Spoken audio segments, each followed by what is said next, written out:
రాయలసీమ అభివృద్ధిని తెలంగాణ ప్రభుత్వానికి సీఎం చంద్రబాబు తాకట్టు పెట్టారని వైసీపీ నేత ఎస్వి మోహన్ రెడ్డి విమర్శించారు. ప్రశ్నిస్తే డైవర్షన్ పాలిటిక్స్ చేస్తున్నారని మండిపడ్డారు. రాయలసీమ నీళ్ల కోసం ఉద్యమిస్తామని స్పష్టం చేశారు. రేపు కడపలో సమావేశం నిర్వహిస్తామని తెలిపారు. కేసుల కోసం ఓటుకు నోటులో తీసుకుపోయి బొక్కలు పెడతాడని భయపడి ఆపలే. ఈరోజేమో మళ్ళీ రాయలసీమ ఎత్తిపోతలు ఆపుతారు. కలవకుర్తేమో 825 అడుగులలోనే నీళ్ళు తీసుకుపోతున్నారు. లెఫ్ట్ బ్రాంచ్ కెనాల్ ద్వారా 800 అడుగులు రాకముందే లెఫ్ట్ పవర్ దాంతో 4 టీఎంసీలు తీసుకుపోతున్నారు. మొత్తం కలిపి దాదాపుగా 7 టీఎంసీలు ప్రతిరోజు తరలించుకుపోతున్నారు.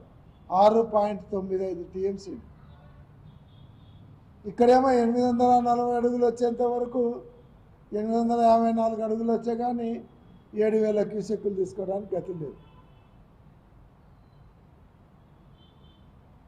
కాబట్టి జగన్మోహన్ రెడ్డి గారు స్టార్ట్ చేసినటువంటి రాయలసీమ ఎత్తిపోతల పథకాన్ని మీరు మళ్ళీ ప్రారంభించి పూర్తి చేస్తారా లేదా?